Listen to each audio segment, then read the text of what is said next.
Hello दोस्तों, JSSC परीक्षा में एक बार फिर से आपका स्वागत है।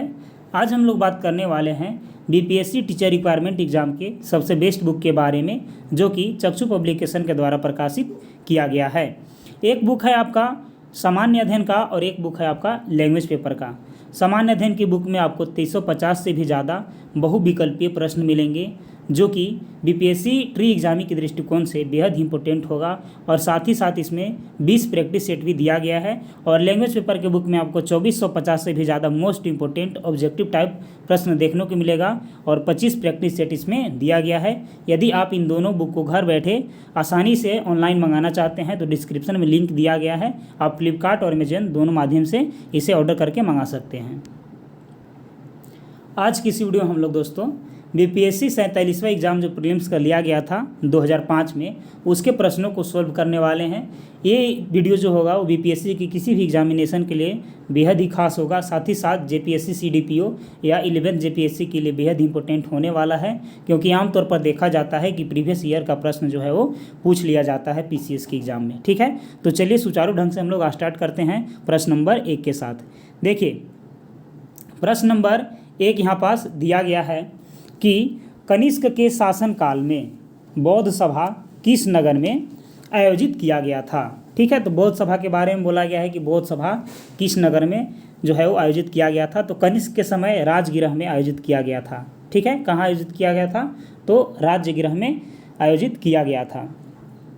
ठीक है, चलिए आगे है इसके बाद कि मेगास्थनीज की पुस्तक का नाम क्या है। ठीक है, मेगास्थनीज के पुस्तक का नाम क्या है? तो इसके पुस्तक का नाम है इंडिका। क्या नाम है? इंडिका नाम है। तीसरा क्वेश्चन है कि हर्षचरित्र नामक पुस्तक किसने लिखी? हर्षचरित्र नामक पुस्तक किसने लिखी थी? तो बाणभट्ट ने। ठीक है, इजी क्वेश्चन था तीनों क्वेश्चन। चलिए आगे बढ़ते हैं चौथा नंबर की ओर कि मुद्रा राक्षस नामक पुस्तक के लेखक बताना है। ठीक है, ये भी क्वेश्चन ईजी है। तो मुद्रा राक्षस जो पुस्तक था उसका लेखक कौन थे? तो उसका लेखक थे आपका विशाख दत्त। कौन थे? विशाख दत्त। ठीक है, चलिए आगे इसके बाद कि महावीर स्वामी का जन्म कहाँ हुआ था। महावीर स्वामी का जन्म कहाँ हुआ था? तो हुआ था कुंडग्राम में। कहाँ हुआ था? कुंडग्राम में। ऑप्शन नंबर ए जो है वो सही हो जाएगा। आगे है कि गुलाम वंश का प्रथम शासक कौन था?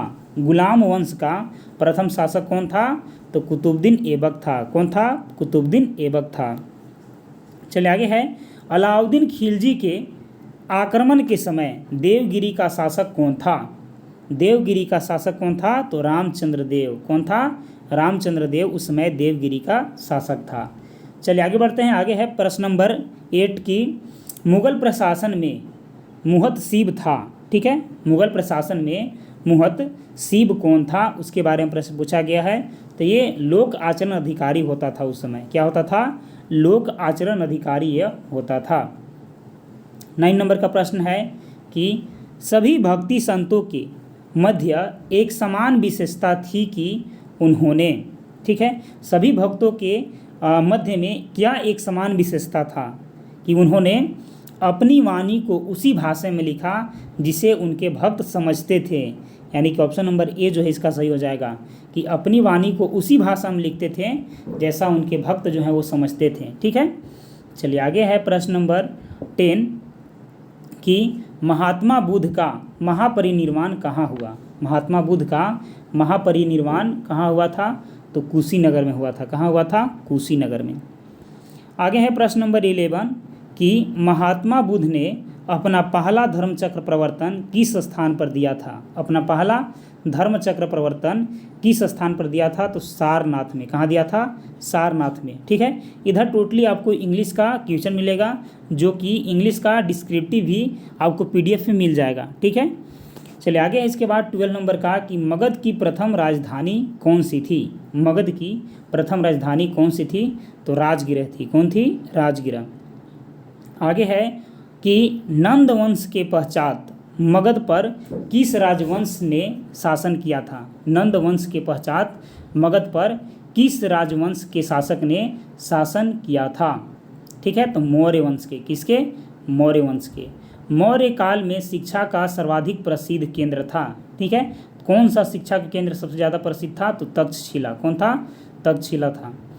आगे इसके बाद की अंग्रेजी शासन काल में भारत का कौन सा क्षेत्र अफीम उत्पादन हेतु प्रसिद्ध था? अफीम उत्पादन हेतु प्रसिद्ध था तो बिहार। कौन सा स्टेट था? बिहार था। आगे है कि राजा राम मोहन राय द्वारा ब्रह्म समाज की स्थापना की गई। राजा राम मोहन राय द्वारा ब्रह्म समाज की स्थापना की गई। कब की गई? तो 1828 में। कब? 1828 में किया गया था। आगे है कि सत्यार्थ प्रकाश की रचना की गई थी। सत्यार्थ प्रकाश की रचना किया गया था तो स्वामी दयानंद सरस्वती द्वारा। किसके द्वारा? स्वामी दयानंद सरस्वती द्वारा किया गया था। आगे है इसके बाद की अनुशीलन समिति थी। अनुशीलन समिति थी तो एक क्रांतिकारी संगठन था। क्या था? एक क्रांतिकारी संगठन था। 19वां, सुरक्षा प्रकोष्ठ की नीति संबंधित है। सुरक्षा प्रकोष्ठ की नीति संबंधित है वारेन हेस्टिंग्स से। किससे है? वारेन हेस्टिंग्स से संबंधित है। आगे है कि all India trade union Congress का प्रथम अध्यक्ष कौन था? All India trade union Congress का प्रथम अध्यक्ष कौन था? तो लाला लाजपत राय। कौन था? लाला लाजपत राय था। आगे इसके बाद की भारत छोड़ो आंदोलन के समय इंग्लैंड का प्रधानमंत्री था। भारत छोड़ो आंदोलन के समय इंग्लैंड का प्रधानमंत्री कौन था? Winston Churchill. कौन था? विंस्टन चर्चिल था। आगे है 22 नंबर का कि देवबंद के उस विद्वान का नाम बताइए जिन्होंने स्वतंत्रता आंदोलन में महत्वपूर्ण भूमिका निभाई। ठीक है, तो कौन थे जो महत्वपूर्ण भूमिका निभाई थे? अबुल कलाम आज़ाद। कौन? अबुल कलाम आज़ाद। आगे है शारदा मणि कौन थी? शारदा मणि कौन थी? तो रामकृष्ण परमहंस की पत्नी थी शारदा मणि।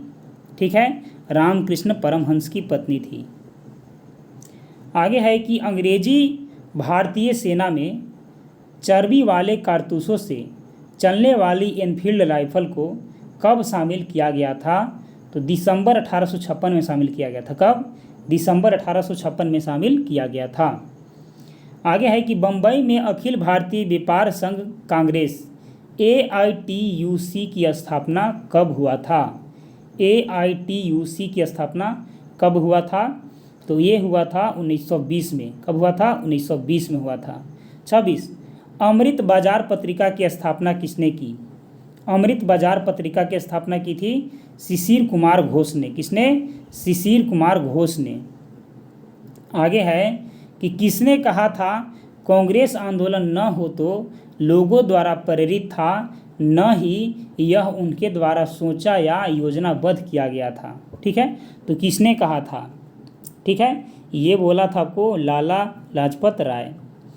आगे है कि गांधी इरविन समझौते के हस्ताक्षरित होने में किसने महत्वपूर्ण भूमिका निभाई? ठीक है, किसने महत्वपूर्ण भूमिका निभाई?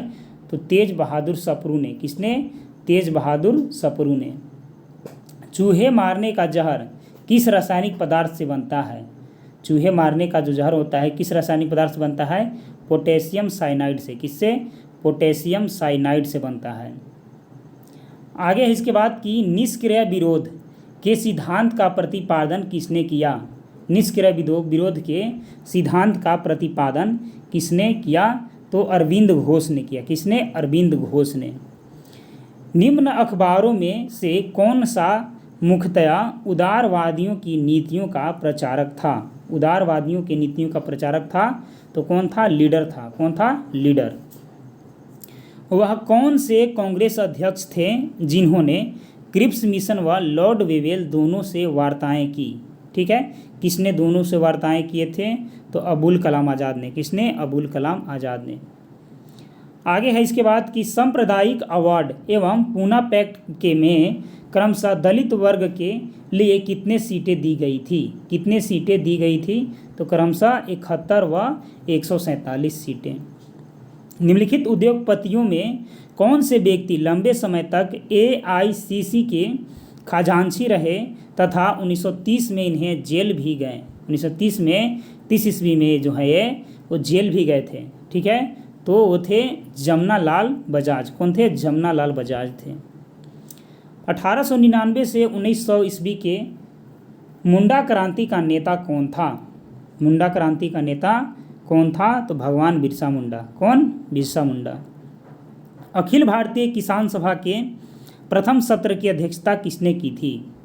ठीक है, तो किए थे स्वामी सहजानंद। कौन? स्वामी सहजानंद किए थे। 1855 ईस्वी में संस्थालों ने किस अंग्रेज कमांडर को हराया था? ठीक है, किस अंग्रेज कमांडर को हराया था? मेजर बारो को। किसको? मेजर बारो को। आगे है 38 नंबर का क्वेश्चन कि बिहार में 1857 की क्रांति के नेता कुंवर सिंह का देहांत कब हुआ? कुंवर सिंह का देहांत कब हुआ था? तो उनका देहांत हुआ था 26 अप्रैल 1858 को। ठीक है, लेकिन ऑप्शन नहीं दिया गया था, इसलिए ऑप्शन नंबर 1 को आप कर लीजिए 26, 10 के जगह पर आप 26 कर लीजिए, तब जाके ऑप्शन नंबर 1 हो जाएगा। ठीक है, तो हो जाएगा 26 अप्रैल 1858। चलिए आगे इसके बाद कि बिहार के उस क्रांतिकारी का नाम बताइए जिसने सितंबर 1928 में हिंदुस्तान सोशलिस्ट रिपब्लिकन आर्मी की बैठक में भाग लिया था। उनका नाम था फणींद्र नाथ घोष। क्या नाम था? फणींद्र नाथ घोष। 1947 ईस्वी के भारतीय राष्ट्रीय कांग्रेस के दिल्ली अधिवेशन की अध्यक्षता किसने की थी? दिल्ली अधिवेशन की अध्यक्षता किसने की थी? जेबी कृपलानी ने। किसने? जेबी कृपलानी ने। बिहार में किस स्थान पर भारतीय राष्ट्रीय कांग्रेस का 1922 ईस्वी का अधिवेशन हुआ? 1922 ईस्वी का अधिवेशन हुआ था, तो कहाँ हुआ था? गया में हुआ था। कहाँ हुआ था? गया में हुआ था। आगे इसके बाद कि नानावती आयोग नियुक्त किया गया। नानावती आयोग नियुक्त किया गया तो 1999 में। कब? 1999 में। लोकसभा के अध्यक्ष हैं, ठीक है, उस समय के बारे में पूछा गया था कि लोकसभा के अध्यक्ष कौन थे? उस समय थे सोमनाथ चटर्जी। कौन थे? सोमनाथ चटर्जी थे। भारत के वित्त मंत्री हैं, तो उस समय भारत के वित्त मंत्री कौन थे? पी चिदम्बरम थे। निम्नलिखित में से कौन से राज्य में फरवरी 2005 में चुनाव नहीं हुआ? फरवरी 2005 में चुनाव नहीं हुआ, तो पंजाब में। कहाँ? पंजाब में। आगे है कि फरवरी 2005 को राज्य विधानमंडल के चुनाव हुए। ठीक है, राज्य विधानमंडल के चुनाव हुए, तो 1 चरण में, 4 चरण में, 2 चरण में, या उपयुक्त में से कोई नहीं, तो उपयुक्त में से कोई नहीं हो जाएगा। ठीक है, चलिए आगे बढ़ते हैं। आगे है क्वेश्चन नंबर 47। देखिए, बिहार में फरवरी 2005 का अंतिम चरण का चुनाव हुआ। अंतिम चरण का चुनाव हुआ 93 सीटों के लिए, 83 सीटों के लिए, 73 सीटों के लिए, कि कोई नहीं, तो कोई नहीं। ठीक है, न्यायमूर्ति यूसी बनर्जी आयोग का गठन किया गया। न्यायमूर्ति ईसी बनर्जी आयोग का गठन किया गया, तो कब किया गया था? तो वर्ष 2002 की गोधरा घटना के जांच के लिए। वर्ष 2002 की गोधरा घटना की जांच के लिए। आगे है इसके बाद कि भारत के मुख्य चुनाव आयुक्त उस समय कौन थे? ठीक है, तो उस समय थे, जो कि यहाँ पास ऑप्शन में नहीं दिया गया है। ठीक है, ऑप्शन नंबर डी सही हो जाएगा। आगे है नौकरशाही का कार्य है। नौकरशाही का कार्य क्या है? तो सरकार की नीतियों को लागू करना, प्रशासन चलाना, मंत्रियों की सहायता करना, या उपयुक्त में से सभी। तो उपयुक्त में से सभी काम है। आगे है निम्नलिखित में से किसको संविधान द्वारा मौलिक अधिकारों को लागू करने की शक्ति दी गई है? ठीक है, तो किसको लागू करने की शक्ति जो है वो दिया गया है? तो सर्वोच्च न्यायालय एवं उच्च न्यायालय को। किसको? सर्वोच्च न्यायालय एवं उच्च न्यायालय को। भारत का राष्ट्रपति किसके द्वारा हटाया जा सकता है? भारत का राष्ट्रपति किसके द्वारा हटाया जा सकता है? तो संसद द्वारा। किसके द्वारा? संसद द्वारा। निम्नलिखित में से कौन सा विषय समवर्ती सूची में है? ठीक है, कौन सा विषय है? तो शिक्षा का विषय। आगे है कि जिस समिति की सिफारिश पर भारत में पंचायती राज की स्थापना की गई है उसका अध्यक्ष कौन था? उसका अध्यक्ष कौन था? बलवंत राय मेहता। कौन था? बलवंत राय मेहता। आगे है लोकसभा में राज्यवार सीटों का आवंटन सन 1971 की जनगणना पर आधारित है। यह निर्धारण किस वर्ष तक यथावत रहेगा? ठीक है, यह निर्धारण किस वर्ष तक यथावत रहेगा? 2026 तक रहेगा। भारत में पंचायती राज व्यवस्था सर्वप्रथम राजस्थान और खालिस्तान में प्रारंभ किया गया। तो कहाँ प्रारंभ किया गया था? तो आंध्र प्रदेश में। कहाँ? आंध्र प्रदेश में। आगे है राज्यसभा में राष्ट्रपति द्वारा कितने सदस्य मनोनीत किए जाते हैं? कितने सदस्य मनोनीत किए जाते हैं? तो 12 सदस्य। कितने सदस्य? 12 सदस्य। आगे है पंचायत के चुनाव कराने हेतु निर्णय किसके द्वारा लिया जाता है। निर्णय किसके द्वारा लिया जाता है? राज्य सरकार के द्वारा। किसके द्वारा? राज्य सरकार के द्वारा। भारत के संविधान का निम्नलिखित में से कौन सा अनुच्छेद प्रेस की स्वतंत्रता से संबंधित है? प्रेस की स्वतंत्रता संबंधित है अनुच्छेद 19। कौन? अनुच्छेद 19। निम्नलिखित में से किस संविधान संशोधन अधिनियम को लघु संविधान कहा जाता है? लघु संविधान, मिनी कॉन्स्टिट्यूशन कहा जाता है। संविधान संशोधन 42वां। कौन सा संविधान संशोधन? 42वां संविधान संशोधन। आगे है कि जम्मू एवं कश्मीर के राज्यपाल की नियुक्ति कौन करता है? ठीक है, राज्यपाल की नियुक्ति कौन करता है? तो भारत के राष्ट्रपति। आगे है कि योजना आयोग की स्थापना कब हुआ था? योजना आयोग की स्थापना कब हुआ था? 15 मार्च 1950 को। कब हुआ था? 15 मार्च 1950 को हुआ था। आर्थिक नियोजन विषय है, आर्थिक नियोजन विषय है तो समवर्ती सूची का। किसका? समवर्ती सूची का विषय है ये। आगे है महासागर में ऊंची जल तरंगें कैसे उत्पन्न होती है? ठीक है, कैसे उत्पन्न होती है? तो चंद्रमा से। चुंबकीय सुई किस तरफ संकेत करती है? चुंबकीय सुई किस तरफ संकेत करती है? तो उत्तर की तरफ। हाइड्रोजन को जलाने से क्या बनता है? तो पानी बनता है। आगे है कि मायोग्लोबिन में कौन सी धातु होती है? मायोग्लोबिन में कौन सी धातु होती है? लोहा। आगे है कि एस्पिरिन कहाँ से मिलती है? एस्पिरिन कहाँ से मिलती है? तो एक पेड़ से। कहाँ से मिलता है? तो पेड़ से मिलता है। वर्ष 2001 की जनगणना के अनुसार सर्वाधिक कुल शहरी जनसंख्या वाला राज्य कौन सा है? ठीक है, सर्वाधिक कुल जनसंख्या वाला, शहरी जनसंख्या वाला राज्य जो है वो कौन सा है? वो है महाराष्ट्र। 2001 के जनगणना के अनुसार। ठीक है, वर्तमान में कौन हो जाएगा? यूपी हो जाएगा। आगे है इजराइल के साथ इन देशों की सीमा जुड़ी है। इजराइल के साथ इन देशों की सीमा जुड़ी है तो लेबनान की, सीरिया की, जॉर्डन की, मिस्र की। ठीक है, लेबनान, सीरिया, जॉर्डन, मिस्र। ठीक है, चलिए आगे है कि चुने हुए देशों की अर्थव्यवस्था के संबंध में निम्नलिखित में से कौन सा कथन जो है वो सही नहीं है? ठीक है, जैसे कि संयुक्त राज्य अमेरिका विश्व की 50% से अधिक मक्का पैदा करता है किंतु निर्यात विश्व के निर्यात का मात्र 3% ही करता है। दूसरा है कि कोई भी देश ऑस्ट्रेलिया से अधिक ऊन का उत्पादन एवं निर्यात नहीं करता है। दूध उत्पादन में भारत का विश्व में सबसे अग्रणी स्थान है। और डी है कि भेड़ संख्या विश्व की 4% होते हुए न्यूजीलैंड विश्व के निर्यात का 2/3 भेड़ मांस 1/6 भाग ऊन निर्यात करता है। ये गलत ऑप्शन है, बाकी सब ठीक है। ठीक है, चलिए आगे बढ़ते हैं। आगे है सुमेलित करना है। ठीक है, आगे क्या है कि सुमेलित करने के लिए दिया हुआ है। देखिए, यूरोपियन ट्रांस कॉन्टिनेंटल रेल मार्ग, तो ये हो जाएगा पेरिस से इस्तांबुल। ठीक है, वो ठीक है। और आगे है इसके बाद कि ओरिएंट एक्सप्रेस, तो ये पेरिस से वारसा, ये भी ठीक है, ओरिएंट एक्सप्रेस। आगे है इसके बाद कि ट्रांस साइबेरियन रेल मार्ग। ठीक है, ट्रांस साइबेरियन रेल मार्ग कहाँ से कहाँ तक है? तो ये ब्यूनस आयर्स से वालपराइजो। और आगे है ट्रांस इंडियन रेल मार्ग। ट्रांस इंडियन रेल मार्ग बताना है कि ये जो है ये कहाँ से कहाँ तक है? तो ये जो है लेनिनग्राड से व्लादिवोस्टॉक। देखिए, ट्रांस साइबेरियन है लेनिनग्राड से व्लादिवोस्टॉक, और जो ट्रांस इंडियन रेल मार्ग है वह है न्यूबस आयर्स से वालपराइजो। ठीक है, चलिए सही हो गया। देखिए एक बार और देख लीजिए, जैसे कि यूरोपियन ट्रांस कॉन्टिनेंटल रेल मार्ग, ये जो पेरिस से है इस्तांबुल तक है। ठीक है, और आगे है ओरिएंट एक्सप्रेस, तो ये पेरिस से वारसा तक है। और आगे है ट्रांस साइबेरियन रेल मार्ग, तो लेनिनग्राद से व्लादिवोस्टॉक है।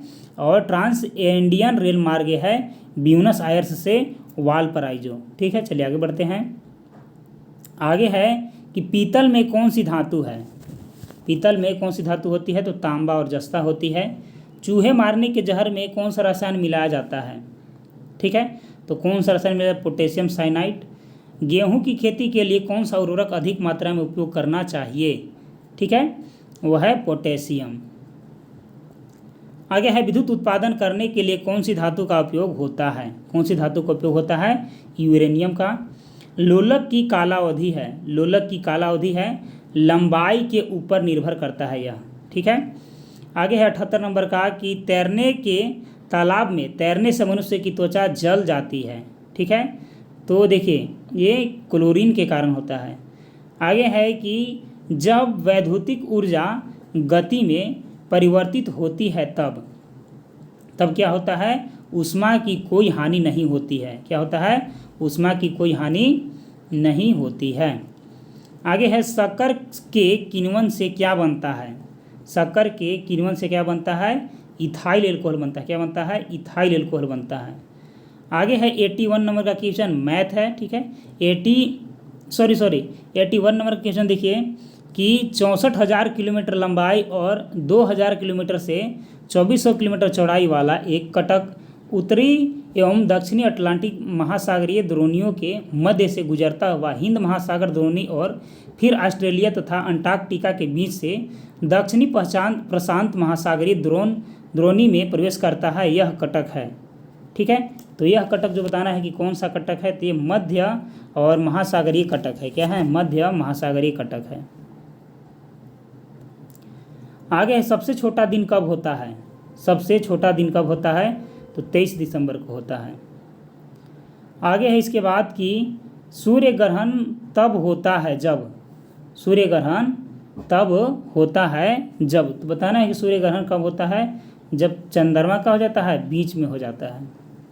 ठीक है, चलिए आगे है कि 84 की प्रकाश में 7 रंग होते हैं, रंगों को अलग करने का क्या तरीका है, रंगों को अलग करने का तरीका क्या है, तो एक प्रिज्म से रंगों को अलग अलग किया जा सकता है। ठीक है, एक प्रिज्म की सहायता से रंगों को अलग अलग किया जा सकता है। आगे है कमरे को ठंडा किया जा सकता है, कमरे को ठंडा किया जा सकता है तो संपीड़ित गैस को छोड़ने से, संपीड़ित गैस को छोड़ने से। श्वेत प्रकाश को नली में कैसे पैदा करते हैं, श्वेत प्रकाश को नली में कैसे पैदा करते हैं, तो तंतु को गर्म करके। कैसे, तंतु को गर्म करके। सोने को घोला जा सकता है, सोने को घोला जा सकता है तो 3 भाग हाइड्रोक्लोरिक तथा 1 भाग नाइट्रिक एसिड के मिश्रण में, सोने को 3 भाग हाइड्रोक्लोरिक तथा 1 भाग नाइट्रिक एसिड के मिश्रण में सोने को घोला जा सकता है। आगे है कि अम्ल वर्षा होती है, अम्ल वर्षा होती है कारखानों से। ठीक है, चलिए मैंने प्रदूषण से ज़्यादा अम्ल वर्षा होती है। आगे है इसके बाद कि वर्ष 2001 की जनगणना के अनुसार निम्नलिखित में से कौन सा राज्य साक्षरता के राष्ट्रीय औसत में नीचे है, सबसे नीचे है साक्षरता के राष्ट्रीय, तो उड़ीसा उस समय था। आगे है 90 नंबर का कि वर्ष 2004 के हिंद महासागरीय भूकंप तथा उससे परिणामित सुनामी के संबंध में निम्नलिखित में से कौन सा कथन सही नहीं है। पहला है सुंडा खाई में भारतीय प्लेट के बर्मी प्लेट से अंधगमन वाले क्षेत्र में लगभग 1200 किलोमीटर भ्रंश रेखा तथा 15 मीटर तक खिसकाव होने के कारण इस भूकंप की उत्पत्ति हुई है। दूसरा है परिणामी सुनामी ने इंडोनेशिया के तट से अफ्रीका के पूर्वी तट तक अधिक केंद्र से लगभग 8500 किलोमीटर की दूरी तक तटों पर घेर विध्वंस किया है। ठीक है, आगे है इसके बाद कि वर्तमान अनुमानों के अनुसार भूकंप जनित सुनामी ने समुद्र में डूब गई अनगिनत लाशों के अतिरिक्त 50 लाख से अधिक लोगों की मौत की घाट उतार दिया। और बांग्लादेश में बहुत कम लोग हताहत हुए क्योंकि भूकंप प्रभावित भ्रंश रेखा की दिक् स्थिति लगभग उत्तर दक्षिणी होने से सुनामी लहरों की प्रबलता शक्ति पूर्व पश्चिम दिशा में थी। तो बताना है कि कौन सा गलत है, तो ये जो है ऑप्शन नंबर सी वो गलत है। आगे है इसके बाद कि भारत में भू आकारों की रचना के संबंध में निम्नलिखित कथनों पर मनन करना है, निम्नलिखित कथनों पर मनन करना है। संरचनात्मक दृष्टि से मेघालय पठार दक्कन पठार का ही विस्तार भाग है। कश्मीर घाटी की रचना एक अभिनति में हुआ है। तीसरा है गंगा मैदान की रचना एक अग्र गर्त में हुई है। चौथा है हिमालय की उत्पत्ति भारतीय प्लेट, यूरोपीय प्लेट तथा चीनी प्लेट के त्रिकोणीय अभिसरण के फलस्वरूप हुआ है। और अगला है इन कथनों में से कौन सा कथन सही है। 1, 2, 3 सही है कि 1, 3, 4 सही है कि 1 और 3 सही है कि 2 और 4 सही है। तो कौन सा सही है? पहला, दूसरा और तीसरा सही है। आगे है कि वर्ष 2001 की जनगणना के अनुसार निम्नलिखित में से बिहार के जिलों का कौन सा समूह जनसंख्या घनत्व का सही अवरोही क्रम है? जनसंख्या घनत्व का सही अवरोही क्रम है वह है दरभंगा, समस्तीपुर, सिवान और सारण।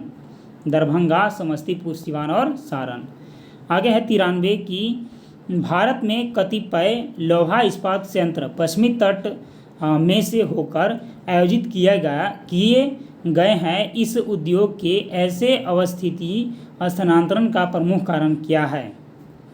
उसका प्रमुख कारण क्या है कि गोवा एवं मध्य प्रदेश के कुछ भागों में उत्तम श्रेणी के लौह अयस्क निक्षेप का मिलना तथा इस क्षेत्र में इस्पात निर्यात की तुलनात्मक सुविधा होना। आगे है कि 94 की निम्नलिखित कथनों पर मनन करना है, नीचे दिए कूट का प्रयोग करते हुए सही उत्तर चुनना है। ठीक है, पहला है कि गत सदी के 80 के दशक के अंत तक भारतीय उद्योगों ने उपभोक्ता वस्तु उद्योगों से मूलभूत व पूंजीगत वस्तु उद्योग की ओर संरचनात्मक स्थानांतरण की स्पष्ट प्रवृत्ति को परिलक्षित किया। इसका रीजन दिया गया है कि इस अवधि के दौरान उपभोक्ता की मांग में कमी आई। बताना है कि कौन सा जो कूट है वह सही होगा। इसमें सही होगा कि ए जो है सही है, लेकिन उसका आर जो रीजन है वो गलत है। ठीक है, चलिए आगे है भारत में द्वितीय हरित क्रांति के संदर्भ में क्या सही है? द्वितीय हरित क्रांति के संदर्भ में क्या सही है? देखिए, इसका लक्ष्य हरित क्रांति के से पूर्व ही लाभान्वित हो चुके क्षेत्रों में गेहूं एवं चावल के उत्पादन में और वृद्धि करना है। दूसरा है कि इसका लक्ष्य हरित क्रांति से अब तक लाभान्वित न हो सकने वाले क्षेत्रों में बीज पानी उर्वरक तकनीक का विस्तार करना है। तीसरा है कि इसका लक्ष्य हरित क्रांति के प्रारंभ में प्रयुक्त हो चुकी फसलों को छोड़कर अन्य फसलों के उत्पादन में वृद्धि करना है। चौथा, इसका लक्ष्य पशुपालन और सामाजिक वानिकी तथा मत्स्य पालन के साथ सस्तोत्पादन का समकालन करना है।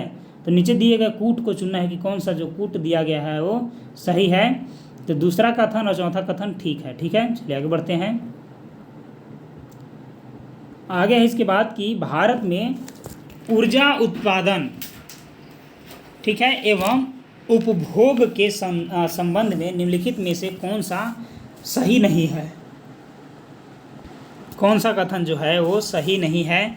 तो विश्व में प्रति व्यक्ति ऊर्जा उपभोग भारत में 0 है, ये सही नहीं है। आगे है कि भारत की जनसंख्या विशेषताओं के संबंध में निम्नलिखित कथनों पर मनन करना है। निम्नलिखित कथनों पर क्या करना है? मनन करना है। तो कौन सा सही हो जाएगा कि वर्ष 2001 की जनगणना के अनुसार देश में 35 ऐसे बड़े नगर हैं जिसमें कुल नगरीय जनसंख्या के लगभग 48% जनसंख्या निवास करती है।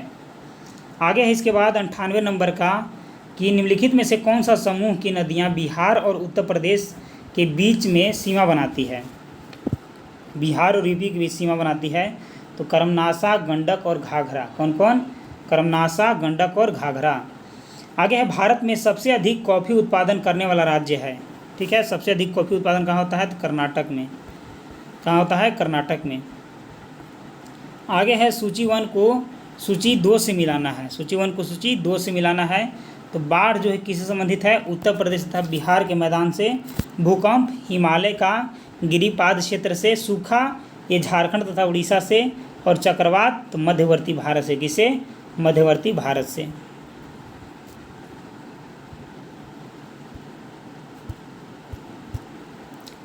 आगे है सूची 1 को सूची 2 से मिलाना है। ठीक है, तो चलिए मिलाते हैं। देखिए, उत्तर तथा उत्तर पूर्वी बिहार का मैदान 29% यहाँ पास जो है बिहार का प्रतिशत क्षेत्रफल में दिया गया है। दक्षिणी बिहार मैदान ये 23% के आसपास है। ठीक है, और दक्षिणी बिहार मैदान कितना है? 23% है। और आगे है इसके बाद कि छोटा नागपुर का पठार, तो ये 2614 ठीक है। छोटा नागपुर का पहाड़ी, तो ये छोटा नागपुर जो पहाड़ी है ठीक है, यानी कि सीधा सीधा ये जो है ठीक है। भारत में जनसंख्या वृद्धि के इतिहास में कौन सा वर्ष महाविभाजन का वर्ष कहलाता है? महाविभाजन का वर्ष कहलाता है वो वर्ष 1921। कौन वर्ष है? 1921 ठीक है। चलिए आगे बढ़ते हैं। आगे है इसके बाद कि बिहार के विविध भौगोलिक पक्षों के संबंध में निम्नलिखित कथनों पर मनन कीजिए। निम्नलिखित कथनों पर मनन करना है। तो पहला है कि बिहार में रमेश उद्योग 1,50,000 से भी अधिक लोगों को रोजगार प्रदान करता है। आगे है कि बिहार में रेशम उद्यमों में 1,50,000 से अधिक लोग स्वरोजगार करते हैं। बिहार में प्रतिवर्ष लगभग 47 लाख एकड़ भूमि बाढ़ग्रस्त हो जाता है, जबकि 10 लाख एकड़ सदैव जलमग्न हो जाता है। और आगे है कि बिहार के 85% से 90% ग्रामीण परिवारों में प्रत्येक के पास 5 एकड़ से कम ज़मीन है। तो कौन सा ऑप्शन जो है वो सही हो जाएगा? ठीक है, वो सही हो जाएगा 3 और 4 दोनों। आगे है सूची 1 को सूची 2 से मिलाना है। सूची 1 को सूची 2 से मिलाना है। तो चलिए फटाफट से मिलाते हैं। देखिए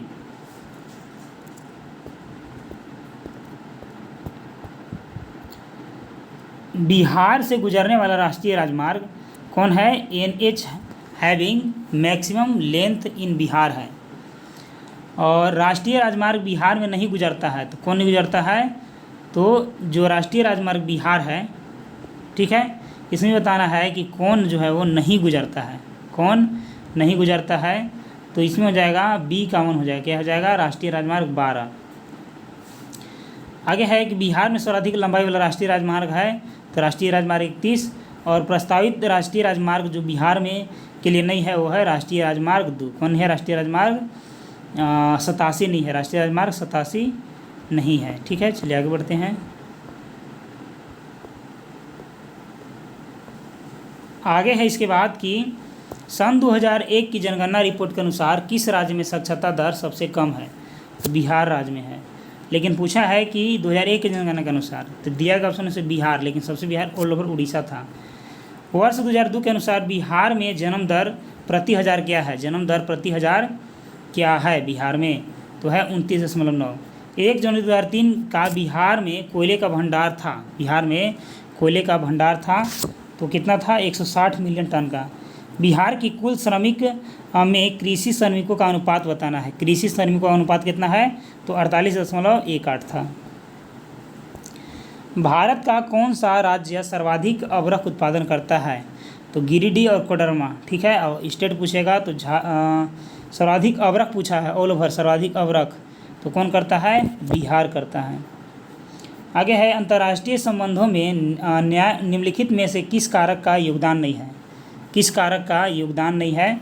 तो आक्रमण राष्ट्रवादी की भावना कारक का। वैश्वीकरण के पीछे मुख्य विचार है। वैश्वीकरण के पीछे जो है वो मुख्य विचार बताना है कि क्या है? वह है राष्ट्रों के बीच मित्रता प्राप्त करना, कि विवादों का समाधान करना, या अपनी समस्या दृष्टिकोण खड़ा रख कर देना, या उपयुक्त में से कोई नहीं। तो उपयुक्त में से कोई नहीं। भारत के आर्थिक सुधार के जनक किसे कहा जाता है? भारत के आर्थिक सुधार के जनक कहते हैं PV नरसिंह राव को। किसको कहते हैं? PV नरसिंह राव को कहते हैं। भारत के अघ्नदत्त निर्वात आयात व्यापार के संबंध में निम्नलिखित कदमों पर मनन करना है। निम्नलिखित कदमों पर क्या करना है? मनन करना है। तो लैटिन अमेरिकी उप सागरीय अफ्रीकी तथा मध्य पूर्वी के देश भारतीय निर्यात व्यापार के लिए सर्वाधिक संभाव्य बाजार प्रस्तुत करते हैं।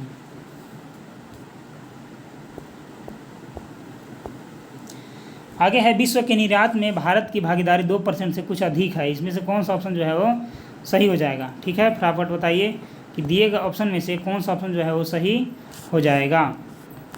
ठीक है, इसमें सही होगा दोस्तों आपका ऑप्शन नंबर C 3 और 4। कौन सी होगा? 3 और 4।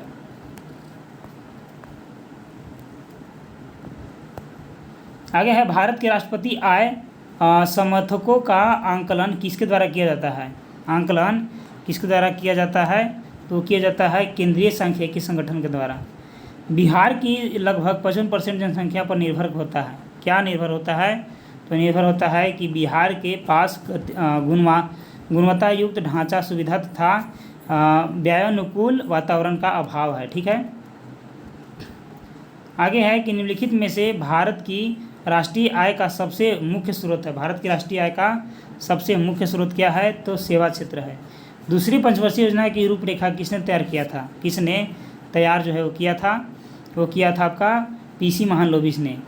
राष्ट्रीय कृषि और ग्रामीण विकास बैंक नाबार्ड की स्थापना पंचवर्षीय योजना के दौरान किया गया है। नाबार्ड की स्थापना तो किया गया है 6ठी।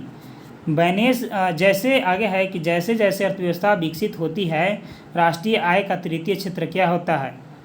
तृतीय क्षेत्र राष्ट्रीय आय का क्या होता है? बढ़ता है। आगे है इसके बाद कि निम्नलिखित में से कौन सा एक राजकोषीय नीति का उपकरण नहीं है? राजकोषीय नीति का उपकरण जो है वो नहीं है। ठीक है। तो कौन राष्ट्रीय नीति का उपकरण नहीं है? तो वो नहीं है दान करना। भारत में चालू मूल्यों पर प्रति व्यक्ति का न्यूनतम आय क्या है? न्यूनतम आय वाला राज्य बताना है चालू मूल्य पर, वो है बिहार। ठीक है। आगे है यहाँ से कि 31 नंबर से लेकर के और लगभग 33 नंबर या 32 नंबर तक क्या होगा? मैथ से संबंधित क्वेश्चन होगा। आगे संयुक्त राज्य के महासचिव कौन थे? संयुक्त राज्य के महासचिव कौन थे? दिए गए ऑप्शन में से कोई नहीं था। आगे है नाटो नेताओं की नाटो नेताओं की नवंबर 2022 में बैठक हुई। कहाँ पर हुई थी? प्राग में। अध्यक्ष के नेतृत्व में भारतीय संविधान के दोनों सदनों के प्रतिनिधि मंडल, जिसे अनिवार्य 2003 का चीन का दौरा किया, सदस्य थे। कौन सा सदस्य थे? तो 22 सदस्य थे। संयुक्त राष्ट्र संघ की सुरक्षा परिषद में निम्नलिखित में से कौन सा देश स्थायी सदस्य नहीं है? कौन सा स्थायी सदस्य नहीं है? तो जापान। आगे है कि मंगोलिया के प्रधानमंत्री ने भारत का दौरा किया तो दिसंबर 19 से 23 2004 के बीच में। तो चलिए मिलते हैं अगले वीडियो में, तब तक के लिए धन्यवाद।